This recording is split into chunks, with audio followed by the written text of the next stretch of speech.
Good morning, Nutters, and welcome to week 8 of GigaUP, our weekly podcast about the Giga Nuts Fantasy Football League and the upcoming matchups of the week. I'm your host, Sal Rose, and we'll be joined, for the most part, weekly by fellow owners and Giga Nuts champions, Commissioner Harris and Mikey Bishop, to discuss all the happenings around the league. I'm sure, as y'all can probably notice by now, Commissioner Harris isn't with us this episode as he has a bunch of schoolwork and obviously has to finish that in a mannerly time, so he won't be here for this episode.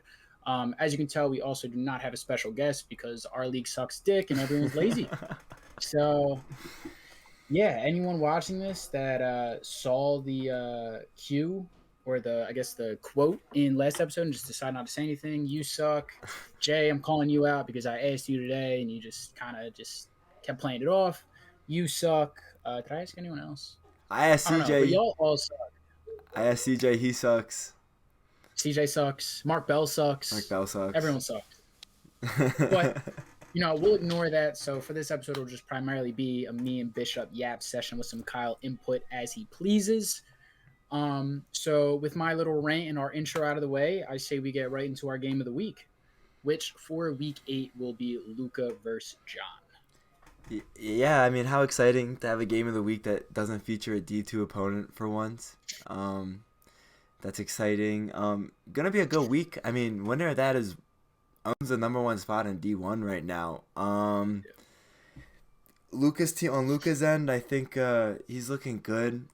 Evans is out for the season, which obviously hurts, but you hope that McBride continues to play well, and if JSN maybe is the best keeper ever. I mean, he's looking like it. He has been going ridiculous this year, and you kind of just hope more than anything that 2025 Carson Wentz can get the ball to Justin Jefferson more, because he's looking his way. He's just not throwing catchable balls. Yeah, I mean, I think JSN has been like the craziest saving grace I've ever seen, especially because McBride had a slower start to the year on his terms. And obviously, Jefferson is still productive. Like, he's still getting his, but it's not the player that Luka drafted at 1-4. Obviously, McCarthy getting hurt and not looking the best, along with Wentz being the current quarterback, doesn't help. But I mean, Luka's still 5-2, most points for in D1. He's going against John, and I don't really think anyone thinks that Luka has a worse team than John. As for John, so many question marks how this kid manages to get a winning record every fucking year doing this bullshit where he just scores minimal points and he just tricks the opponent into scoring less is crazy. Obviously, he does have his bright spots, no doubt. Like, although he did bomb some draft picks, he also did hit on some and made some good trades. Wilson, Warren, that was all good additions. But his third-round pick, Travion Henderson, is legitimately droppable. Yeah. I don't think John will drop him solely because it was his third-round pick, and it's just what would come with him dropping him is just the next year of getting belittled. So I don't think he wants to do that. But he also has other names that haven't really done anything. BTJ, he looked okay last week. Finally put up 20 plus, and then this week, not only did he get hurt at the end of the game, he did not impress at all. I know there's just a lot of question marks, but John just keeps finding ways to win.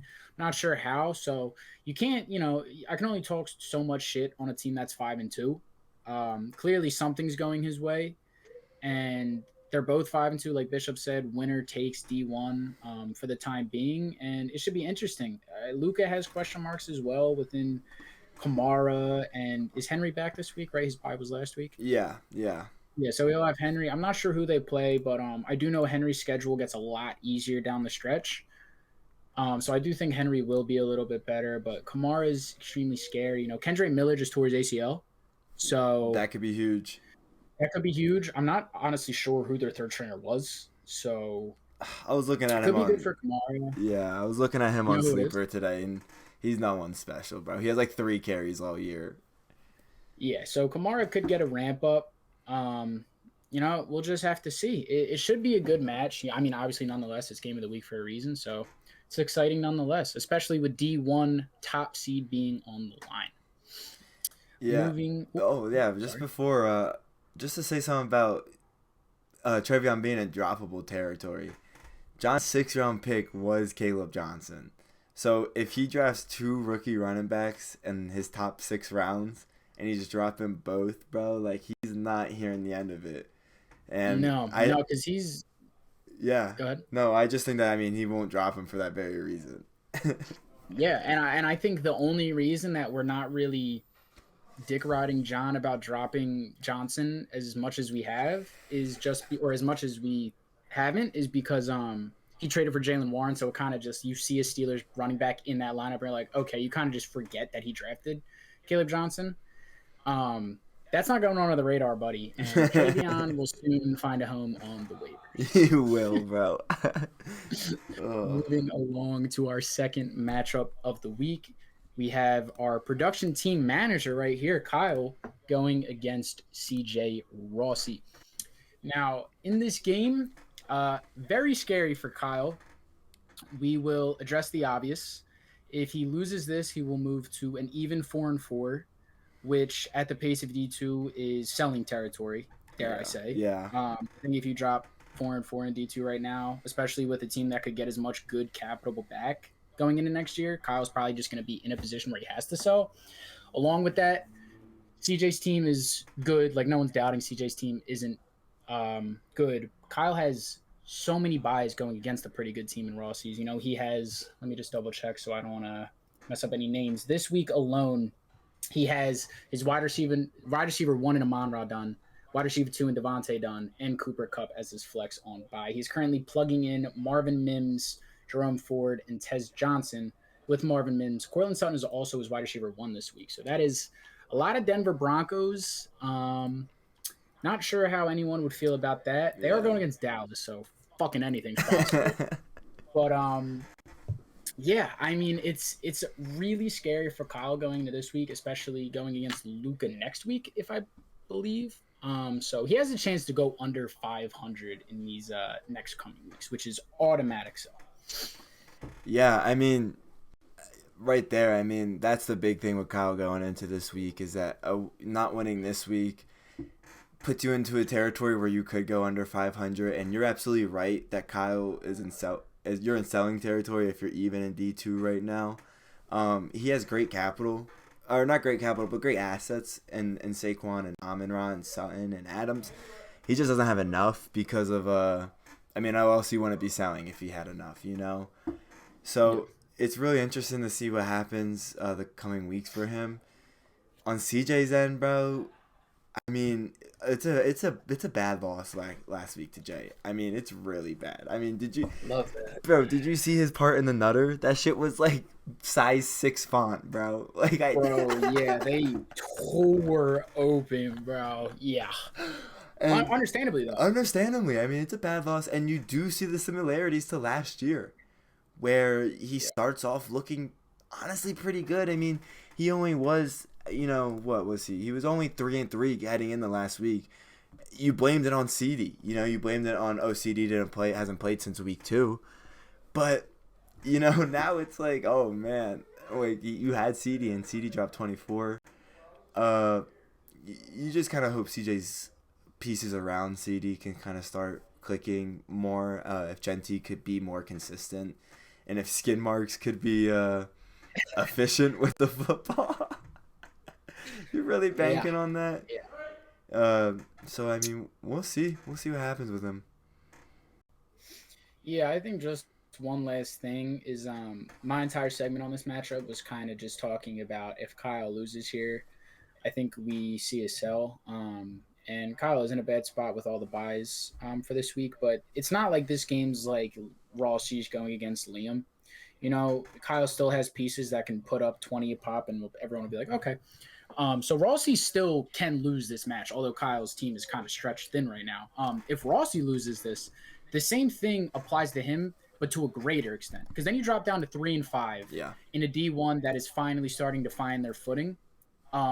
Teams are going out and buying, and he loses this, he drops to 3-5, and then week 9 he goes and plays the best team in Bishop.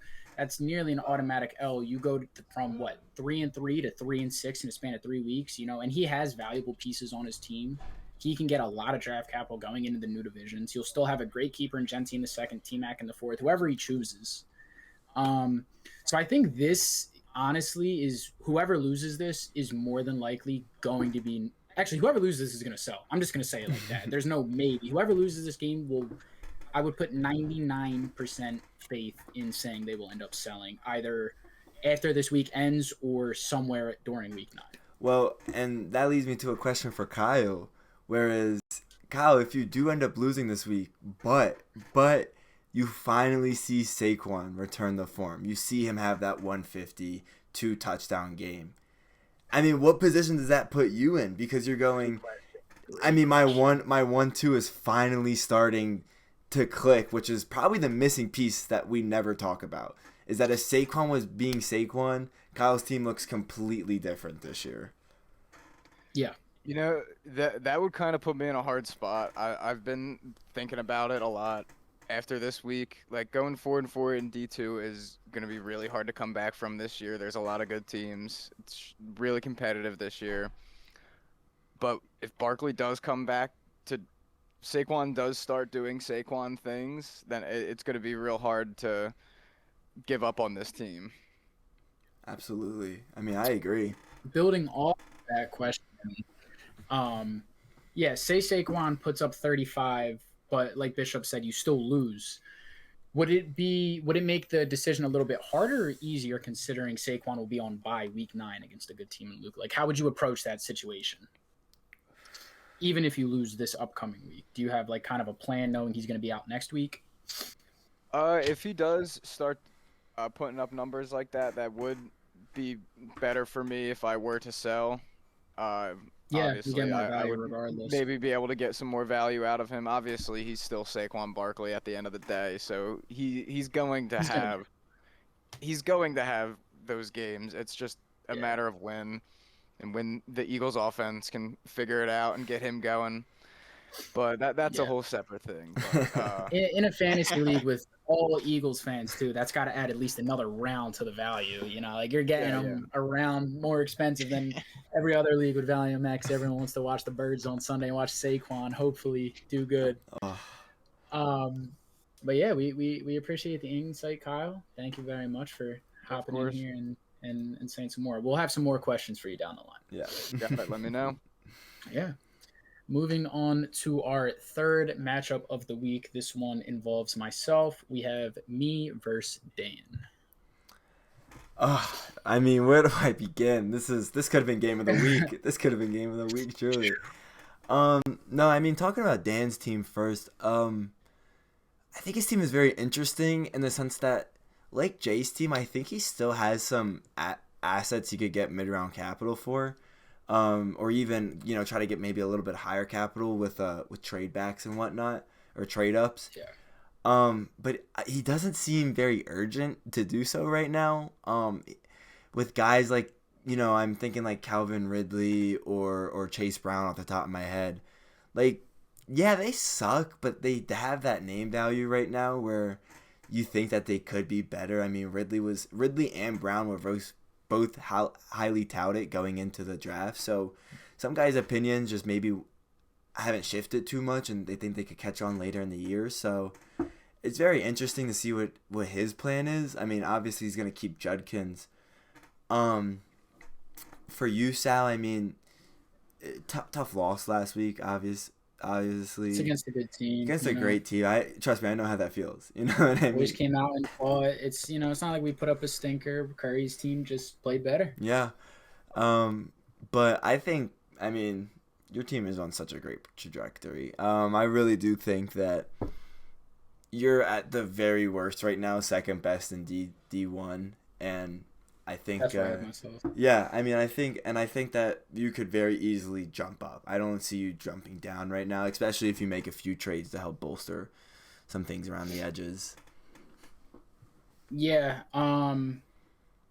respectfully, Dan, assuming you watch this, I don't really have too much to say about your team. Obviously, hopefully you wait out Chase Brown's connection with Joe Flacco, see if the value goes there. You can get an okay pick. Feel bad about JMO. He was supposed to be. I really liked your JMO pick. That backfired. He's just running cardio for fucking 60 minutes a week. Ridley, that's another bummer. I think everyone in the league wanted their hands on Ridley this year. When he got Ridley in the 5th, I was like, fuck, dude. Yeah. I was pissed. That sucks. I don't think anyone's blaming you for picking Ridley where you did. It's just an unfortunate season. As for myself, I'm really happy with my team. I know I'm 3-4, but I just went against Luca, Kyle, and Curry, a stretch where a lot of people could fall 0-3. I came out of it 2-1, especially seeing a game from my division's leader is huge. Now I have a significantly easier stretch. I only really have 2 to 3-ish games over the next 7 weeks that I'm really like kind of concerned about. So I'm really happy with my team. Assuming I win this week, knock on wood, we will hopefully go out and make another move. I mean, obviously it depends who loses. If we see Rossi or Kyle lose, I want to say that both of those teams will probably not panic necessarily. Definitely one of them will end up selling. Not even just a panic move, just they're kind of forced into it. So would love to get a piece off them, especially Kyle's team. And, I love my team right now. I got Benson coming back. Hopefully he picks right up in that workhorse role. Nico probably going to be out this Sunday. Took a pretty rough hit versus Seahawks yesterday, or 2 days ago. So he definitely has a concussion. But hopefully he'll be back week 9. I don't see why he wouldn't be. But, we're just going to keep pushing on, hopefully steal this game, and then beat the shit out of Commission next week. Yeah, and just saying, I feel like we keep saying buying, selling, but let's not forget about the beauty of a retool. When talking, I know this is not their segment, but when talking about CJ or Kyle, just talking about a retool and letting them, make like give away 3 players to get 2 players, or give away 2 players to get 3 players type of deal. Especially for Kyle, as for the depth purpose, which is the reason why he's so thin this week. I agree. Understandably, he'll probably want picks, just given he's in D2. I think if Rossi were to retool, it would make a little bit more sense, given the state of our division as opposed to y'all's. So I don't necessarily think Kyle will end up retooling, but if Rossi loses, I could definitely see a retool in progress, because he has players like, I don't think he would want to move on from CD or Genty, but just say in a slim world he does. Obviously, he could either get a great pick or he could get 3 good to great players for, an S-tier fantasy player like CD. Yeah. So definitely a very interesting case that you bring that up. Actually, we might as well ask Kyle, do you have any interest in a retool? I'm guessing you would rather picks, but do you have any input on if you would be willing to retool? I think a retool would be hard, just kind of with the state of D2. If I were to move people off of my team, it would be for picks. Okay. Fair. Short and simple. Fair enough. Fair. I don't think anyone's going to disagree that is the smarter move. Yeah. All right, moving on to another banger. We have Mikey versus Liam. Liam's team got even worse last week. We lost Mahomes and Higgins, and Mahomes is QB1, and Higgins finally broke out last week. His team is, I think, fully healthy, no bye weeks. I think his team is projected like 83 points. It's the worst team we've ever seen. I think it will be arguably the worst team we'll ever see. I don't know what else to say about Liam's team. There's no chance of him winning. He just has to pray that over the next 2 weeks, one of those players that he has, such as Worthy, starts spazzing and he can ship him off for any capital. As for Bishop, I mean, enough said. Best team in the league, most points for in the league, tied for the best record in the league. No, best record. You have it. Yeah. Best record in the league. I mean, this is going to be a fucking. He's just going to get shit on. I mean, not Mikey's going to get shit on. This is just going to be part 2 of the revenge for William Pumper last year. That's all it is. Yeah, I have nothing to say about Liam's team. I'm just going to talk about myself here. An interesting stat, which I told one of my roommates, and they thought it was uninspiring, which I kind of agree, that I'm closer to 1,100 points for than the second points for person is to 1,000 points for. Because I think second points for is like 14 away, and I'm 10 away. It is a nothing stat, but I'm just the best. Really blessed to see Liam in a week where I'm not gonna have Puka or Marvin. I have to start Josh Downs this week, Rashee Rice though looked great coming back from a suspension last week, and yeah, I mean, just again, super blessed that my bye week falls on a Liam week. Yeah. Hope Puka's ankle can come back looking better than ever next week. When he There's is back. I was about to say he's pretty much confirmed to play week 9. Yeah, yeah. In a matchup where I really need you to win. So And they shout were out Puka. and they were talking about him playing last week, which I'm glad they didn't, obviously. But they were like, that was a discussion because he came back for the second. I mean, you know what I mean? He came back in that second half. He didn't do nothing, but he came back. So yes, super excited about all the injury news with Puka and whatnot, and Rashee Rice being a dog. Yeah, shout out Rashee Rice as a Patrick Mahomes QB owner, especially because Bishop's not in my division. Super stoked. Rashee Rice is back. Definitely sucks a little bit for the on the part that I own Travis Kelce, but this isn't my segment. That's something that is just kind of gonna happen. But Rashee being great, happy for you. You know, the only time I'll have to play you is in the chip. And as for Mahomes, it looks great. You know, Rashee looks good, which means more points for me. Yeah. Moving on to our second to last matchup of the week, we have Josh versus Jay.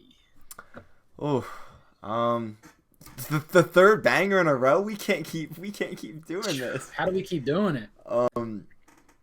Josh is looking great. I said in the group chat that I was super blessed to get Josh on a 140 week and not a 160 week. I think he put up 170 this week, right? He was most 172. Yeah, he was most in the league with 172 this week. I mean, just finally coming to form. And that's without Bowers. But then the question is what happens with Bowers and the Jake Ferguson debate, of course. I mean, he can sell one of them off and get just some extra capital. He definitely could. And Lamar might be back this week. I think it's still 50-50 right now, but we'll see.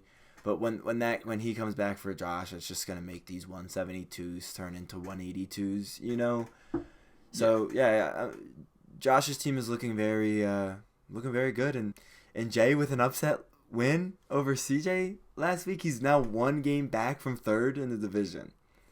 If you and CJ both lose and he wins, he would be tied with y'all.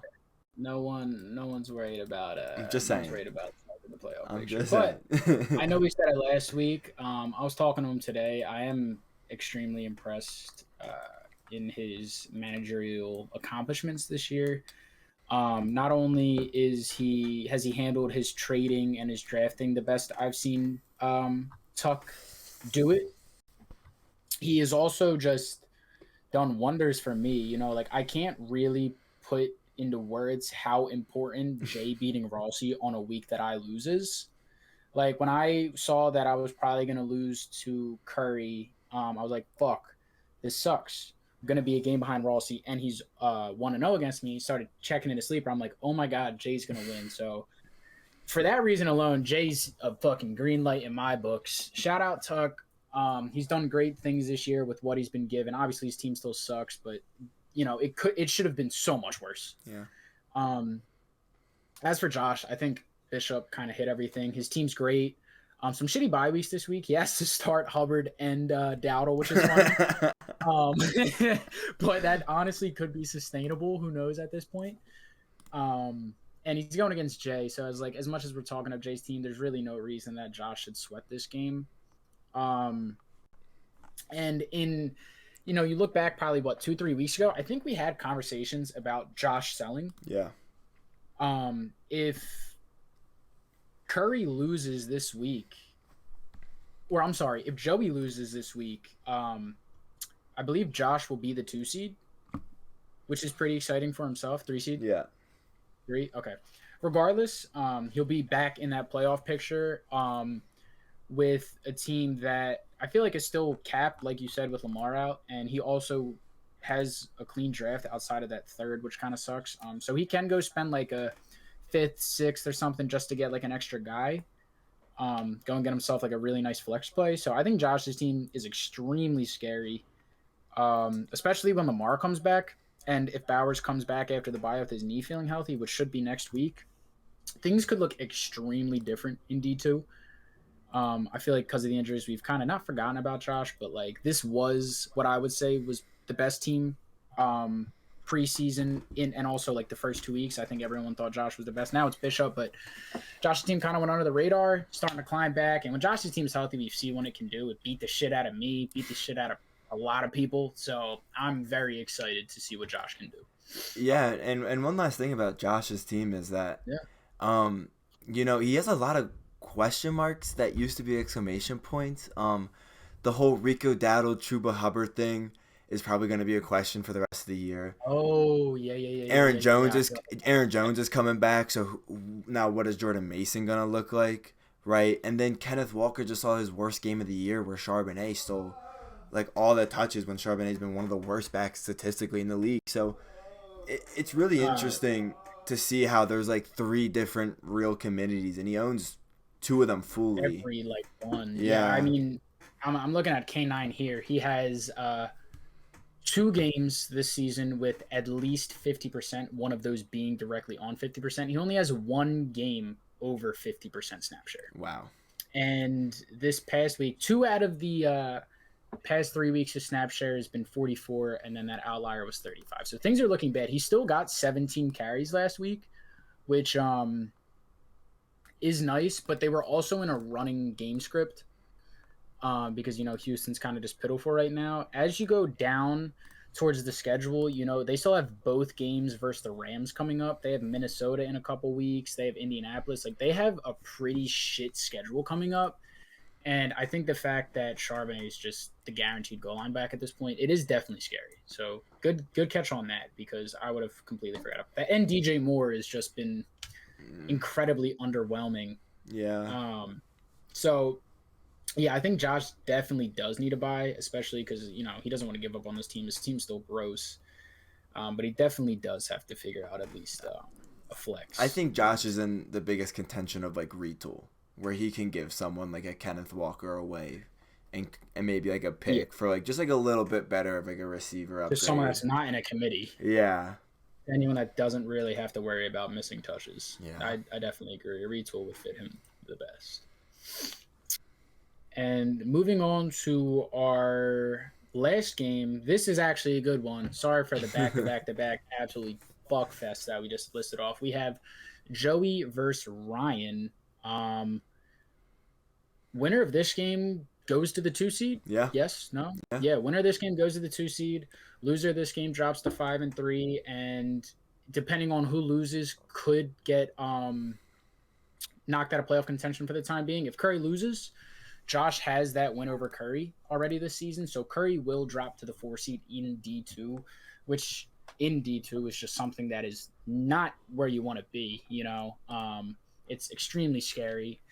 But I mean, I love this game. This was actually my pick for game of the week, just because I think it's just such a fun. I think they're just better teams than Luke and John, but Luke and John's storyline is much better. But I mean, let's see here. Are there matchups any good? Curry is projected to win by a large margin. Who does he have on bye? He has Joey has Laporta on bye, and Ricky Pearsall is looking like he missed another practice today. He's gonna be out again. That Pearsall injury fucked him. Jaden Daniels is gonna be out. Okay. This isn't as competent or competitive as I thought it was. Yeah. I mean, regardless, though, like Joey and Mark's team, we've seen just sneak out. It's kind of similar to John wins where they just should not be winning. They win by like 1 to 2 points. I know Curry is looking at this as a revenge game. For anyone that doesn't remember, I believe it was week 4. Joey beat Curry and Hammy by 0.1. Ridiculous. Which is, I mean, I don't even know what to say about that. It's fucking insane.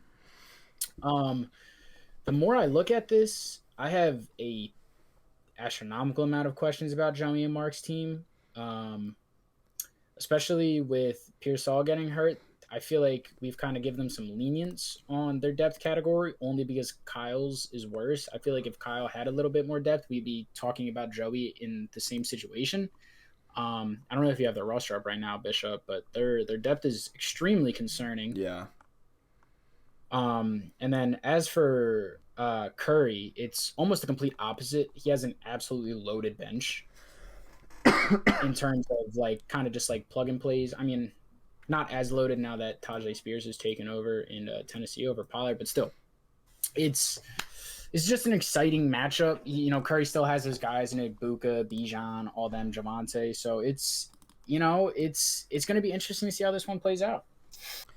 Yeah, I mean, they're starting Joe Flacco this week with no Jaden Daniels, and you know what? I honestly don't hate it, especially with Jamar Chase. I mean, we saw how many targets Jamar got last week. What was it? It was 23, 23 targets. 16 for 23. I mean, just ridiculous. So I honestly don't hate that start for Joey.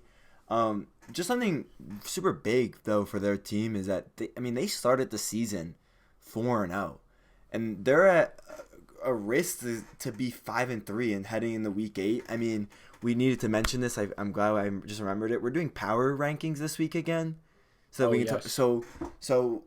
I mean, they were 2 on power rankings last time. I mean, you could see them if they lose this week, falling far on those power rankings. I was about to say, I think I wouldn't be surprised if we see them as low as like 6. I was gonna say, and I wouldn't honestly. I'd be a little bit, but not that surprised if they fell out of top 6 in power rankings, right? Because put Josh above them. Put Josh above them. Put you or Luca or both above them. I mean, if Saquon comes back for Kyle, I mean, you have to at least think about it that way. But then you also look at Joey's team and you look at James Cook and you look at Cam Scatterboo and you look at Jamar Chase and you're like, well, he doesn't need these depth pieces as much because he can just go out there and get 100 points from 3 players. Yeah. Yeah. I agree, and I think the main reason that Joey did lose last week was he got pretty fucked on buys. He lost by. Hold on, my brain's not operating. I want to do math. He lost by 17 points last week, and he did that without Zay or Pearsall. Or I'm sorry, not Pearsall. He did that without Zay or Cook. I think if the bye weeks don't fuck him at last week, I mean, I don't really think anyone's debating that Joey would win that. So that was unlucky. But now, bye weeks are a part of fantasy football. They are. We can't use that as an excuse. Now he's sitting at 5-2, going against a team that can easily beat him, drop him down to 5-3. And you're right. That'll plummet the power rankings, and it's going to be so interesting because then we'll have Joey, Josh, and Ryan all in a similar situation. Obviously, Ryan, if he does win, will be, what would it be, 6-2? Yeah, he'd be 6-2. He'll be 6-2, so he'll be in that same upper echelon as you for D2. But Joey and Mark versus Kyle, like the way the two teams have been playing, like Josh's team really impressed me last week, especially without Lamar. And like Smitty's not going to give you 35 a week, but he also did that with Drake London dropping 8 and Kenneth Walker dropping 6. Gibbs finally had that breakout game. I think Josh's team is finally catching stride in the right time. Like, right as Lamar comes back, Gibbs starts playing good. London's going to have a break back. Like, I definitely think you're right with the power rankings. It could get extremely interesting following this week. Yeah. And just saying something about Curry, I mean, I think his team's great, but I think again, we're talking about that retool. I think Curry also would be someone that could greatly benefit from giving up 3 players to get 2 elite ones in return, especially using someone like an AJ Brown as one of those assets. You know what I mean? Because everyone wants to believe AJ Brown's going to turn it around, and he had a great week last week. But it's like, at what point do you just got to go out there for someone that's just proven they're going to stay elite throughout the year? Yeah, especially if he were to go and trade with Rossi. Kind of because I think he would be much more open to a retool, as obviously Kyle has already stated he is not. So definitely, I think when we come back to GigaUP, maybe not next week, but I think the week 10 episode of GigaUP, like it's going to be so fucking different. Like, yeah. I think a bunch of teams are going to have lost pieces, gained pieces. I think the power rankings are going to be even more different week 10 than they're going to be this upcoming week. Like, this is obviously when fantasy is the most fun, when the playoffs get sooner, trade deadline approaches. Like, these next 3 weeks are going to be a tell-off for pretty much everyone in the league. It's very exciting. Yeah, I mean, trade deadline's week 11. So yeah, Monday night, week 11 is the last time you can trade, and Fuck, am I excited for that, bro? So excited, We're gonna see bro. some weird teams. Yeah, Some teams that yeah. you did not think were gonna happen. So Especially on the D2 side, because like, obviously early in the year y'all were the fucking Power Five. Y'all had the SEC. Liam, yeah, y'all had Liam and then just five great teams. I'm so excited to see who the two teams that sell in D2 are. Um, Not wishing anything. I think we can kind of keep Bishop out of that. Obviously, but depending on how this week goes, I don't think it would be crazy to say that the remaining four between Kyle, Ryan, Josh, and Joey, like, I think there will be more teams that are going to be prone to selling than others, but realistically, any four of those teams could end up selling under the right changes. And that's just the best part about D2 right now is like just watching the trade deadline come closer, watching the matchups people have in D2. It's just going to be so much fun to talk about. Yeah. And I think heading into literally the week 14, it's going to be a 4-person race in D2. Absolutely. I think only one team sells. I think Really? Yeah, I think one team will Actually, sell, but I think there's kind of no reason where if you're right on the cusp there, you're a game behind where you might not think that you could make it, you know? that's what I did last year. You I was a know? game behind Jay, and then I ended up winning out and taking the spot from him. It's very plausible, you know? So I could Yeah. definitely see something like No, that this where is a it's week 14 where playoff matches will be decided. No, I like that take. The more that I think about it, yeah, I do think there probably will only be one team. But that'll be all of our intake, or I guess our explanations of the matchups. Now we move on to everyone's favorite picks. We got our predictions coming up. We can go top to bottom. First matchup of the week is Joey and Ryan. I'll start this one. This is a great matchup. Both teams have proven that they can win against good teams. Having played Ryan, his running back core is terrible, and I caught Ryan on an Odunze down week, and I saw what he still did, put up like 157. So I'm going to choose Ryan pretty handily here. I think he wins by like 15. Yeah, I'm gonna have to basically say the same thing. I also saw Ryan. He's my only loss. The kid is scary. I've yet to play Joey, so maybe, maybe. But I don't have Ryan handedly. I have Ryan probably by like 5 points here. Kyle, would you like to give any predictions? Yeah, I'll give my predictions. I mean, I think I'm gonna go with Ryan too. I mean, it's not gonna be by much. I think it's gonna be a real good game, maybe 5, 10 points. But I think it's gonna be a good matchup. Yeah. And funny enough, our commissioner Harris, who was not here, obviously, he knows we're recording and briefly texted his predictions, so I can list those off. Did he for you as actually? well. Yeah, it's in the Discord. For the matchup we are currently on, Joey versus Ryan, Commish Harris has picked Ryan to win. Okay, so Queen Sleep. I like that he sent them. Shout out you, John. Yeah, no, shout out John for being aware. He knows we're recording. Oh man. Moving up to the next matchup, we have Josh versus Jay. Yeah, so this is a no-brainer. I think you'll see a couple no-brainers in the coming matchups. I got Josh here actually not by a lot because of the Rico Dowdle Chuba Hubbard thing. I got Josh by 17. Yeah, I got Josh. I don't know by how much. I haven't really looked at the matchups, so I'll just play safe and say Josh by 20. Kyle? Would you like to give yours, Kyle? Yeah. You know, I'm just gonna go with the opposite. I'll just say Jay upsets here. Oh.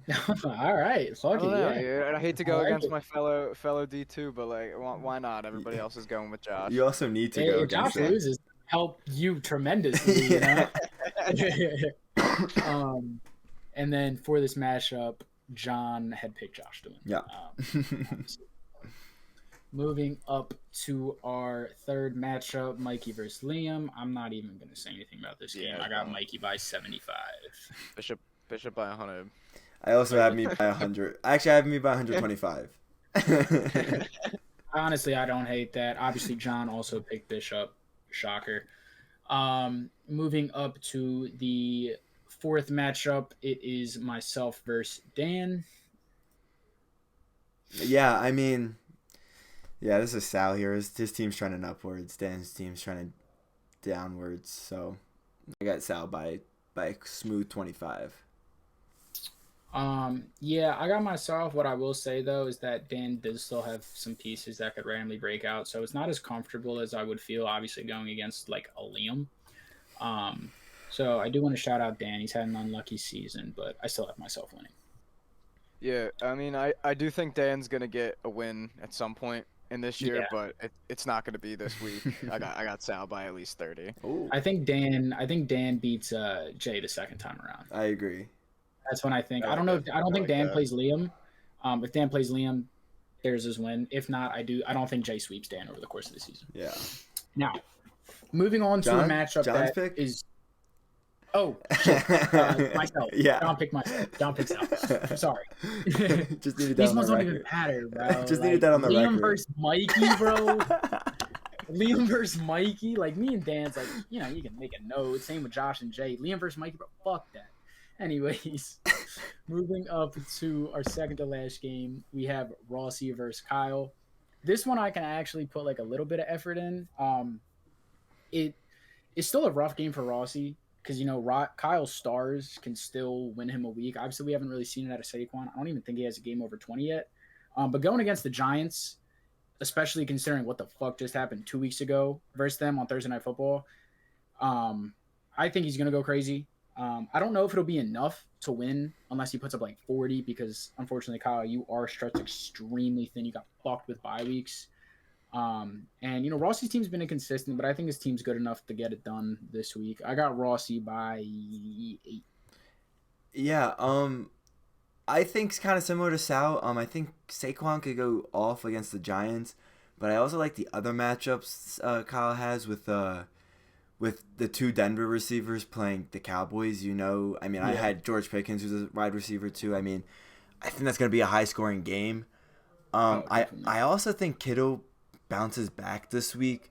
So I actually have Kyle in this game. I have it as a low scoring affair. Maybe like a 120, 125, but I do have Kyle scoring 125 there. Yeah, I like that. You know, I like to stay optimistic, so I'm gonna go with myself here. Gotta You bet know, on I yourself. agree with what Bishop is saying. If these guys go off, it's a very high chance that some of some of Rossi's guys can have a shitter week, and if some of my guys go off, then I'll squeak by with the win there. Nice. So actually, let me. So if you say you win this week, lose next, you would be at 5-4. I feel like if you're sitting at 5-4, you probably hold out and just buy. risk the season, right? You go and buy, yeah. Because I mean, you're done your bye weeks too. Yeah, I mean, then these you are your kinda- bye At that weeks. point, yeah, this week and next week are the worst weeks this year. Yeah. If I can get through this with a decent record, then yeah, I'm gonna be gunning for a spot in the playoffs. Hell yeah. All right, so yeah, I like it. So if pretty much you heard it here first. If Kyle wins one of the next 2 weeks, we will most likely see a buy or a retool for his roster for some depth. So that is extremely entertaining because then it makes the seller in D2 probably get stretched back to Monday night of the deadline. Yeah, If literally, Kyle, bro. like, it's legitimately whatever team in D2 sells, it's probably going to be as prolonged as possible, understandably, which makes it that much more exciting. Kind of sucks for all the buyers because it's really annoying because then you're just going to be in an all-out bidding war, but it makes it so much more fun, especially for content and just like league plot because that's awesome. Yeah. And John's then in pick? this matchup, I was just about to say that in this matchup, John has Rossi winning. Oh, John didn't include spreads, by the way. He just did names. That's fair. So that's why I'm not giving him spreads. That's fair. And then for game of the week, we have Luca versus John. Yeah, this is gonna be a tough one. I think Luca's team's better.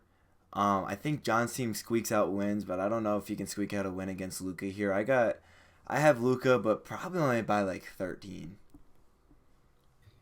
Yeah, this week is kind of like equally as fucked for both teams. You know, John has Kyron and BTJ on bye as much as Kyron or BTJ has been underwhelming, it's still, a good piece. There's also question marks if Garrett Wilson's going to play. I don't think he will. He didn't practice this week, and they have the bye week 9. If I'm the Jets, you're 0-6 or 0-7.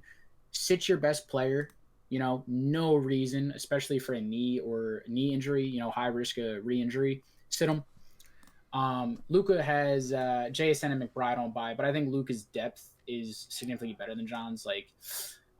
He's projected to win by 9 right now. That's with Garrett Wilson in John's lineup and them having Rashad White at a projected 20. I don't think Rashad White's getting 20. He only put up 23 and scored twice. He's going against New Orleans, but I don't know. I definitely have Luka. I think it's just significantly more favorable. I think John kind of got fucked this week and next week with buys and injuries, so I got Luka by 20. All right. So I'm just taking a look at sleeper right now. Let's 1, 2, 3. Luka has 4 questionable guys on his team right now. So I don't really know much about anything going on with them. Baker, Swift, Kincaid, and Kamara. Going off of that, they all play. I have Luka in this game, but you never know what's gonna happen in fantasy. Yeah. I just went through the injury reports. Everyone but Swift practiced in limited fashion. DeAndre Swift did not practice at all. With that being said, Luka has another guy on his bench. Yeah. So if Swift plays or doesn't play, if Swift's out, that actually helps Luka more than it hurts him. Because then Monanga gets that workhorse role. And, if you're on any form of fantasy TikTok, Twitter, Instagram, that all these experts are fucking shoving Monanga up their ass. They are obsessed with him. Although he looked great last week. He did. But, and then obviously in this matchup, John picked himself, understandably. Love that for him. Really hope Luka wins for myself, because then if I win this week and then win against John next week, I'm 2 seed. Anyways, moving. Oh no, that's it. That's it. We did that's it. This was a quick GigaUP. Yeah. For anyone that has watched this far, because I don't know if any of you do, because you fucking losers didn't send the quote. Do we need a new quote? Yeah, we need some shit. Let's just, Kyle, you pick it. Say something random. Who wants a Monra? All right. Who wants a Monra? If you've watched this far, hop in the group chat. Be the first to say in quotes. Well, not in quotes, but just say who wants a Monra, and you will be week 9 special guest. And please, we need a special guest. Week 9, there could be so much shit that we have to talk about this week and the upcoming one. So please watch to the end. Check us out on YouTube, Instagram for anyone that is not a part of the league. We do a bunch of videos, posts, and all that shit. And come join us. The best part of the season does start this week. So if there's any time to tap in and really, familiarize yourself with our work, it is right now. Yeah. All right. And once again, thank you all for watching.